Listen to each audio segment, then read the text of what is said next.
Wilton Speight heard the same concerns about his potential fit in the Chip Kelly offense as everyone else. He was a pocket passer, built for a pro-style offense. Not mobile enough to thrive in the kind of high-speed spread system that Kelly intended to run in his first season as UCLA's coach. Advertisement. Kelly's response: why, he told the graduate transfer from Michigan that he would fit right in. One thing he stressed was, he said, "Look, we're watching film right now of Nick Foles, we're watching film of Sam Bradford, and this is what we're going to do with you," Speight said Saturday at quarterback guru Steve Clarkson's annual retreat at Palisades High, referring to two NFL quarterbacks not considered fleet of foot. Kelly's pitch, and an innovative approach that helped him go 46-7 in 4 seasons as Oregon's coach, eased any lingering doubt. Speight decided to become a Bruin in mid-April after spending the previous 3 seasons at Michigan, where he was a teammate of UCLA tight end Devin Asiasi before Asiasi transferred prior to last season.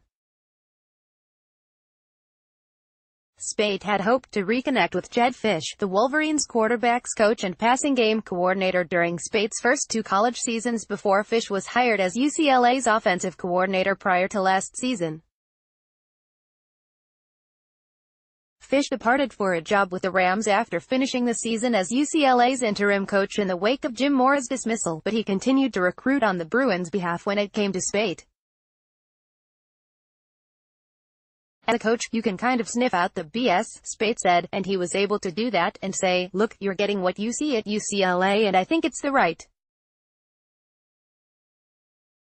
fit, and I couldn't have agreed more." Wearing baggy shorts and a white UCLA cap backward, Speight was a celebrity among the young quarterbacks who participated in a lengthy series of drills in near-perfect weather. But there are no assurances Speight will even be the Bruins starter next season. He'll have to beat out freshman Dorian Thompson-Robinson, one of the nation's most highly touted dual-threat prospects, and redshirt sophomore Devin Modster, who closed the season with strong performances against California and Kansas State.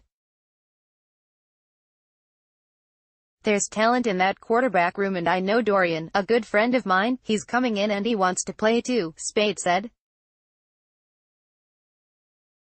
"Everyone wants to play. If you go into a room where everyone is pointing to one person and saying, 'Okay, you're the guy,' then that's not really a quarterback room you want to be in.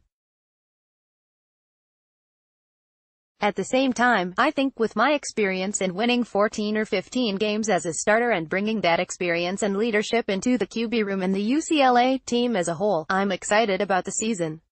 But what if Speight loses the competition? "I don't really think like that," Speight said.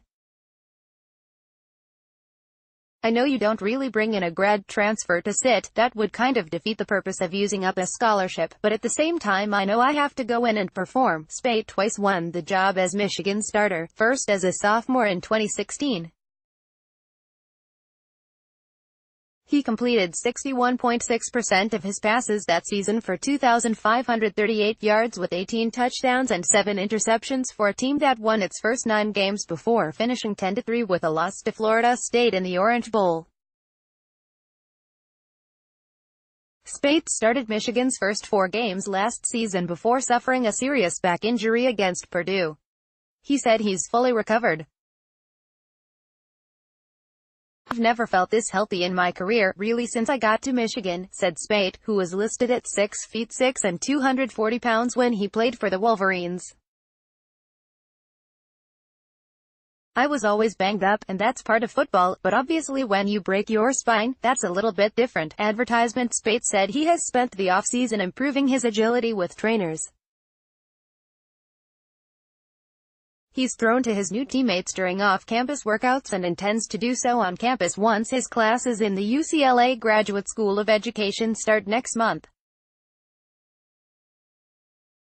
"I've made a lot of changes and I'm looking forward to putting that on display," Speight said.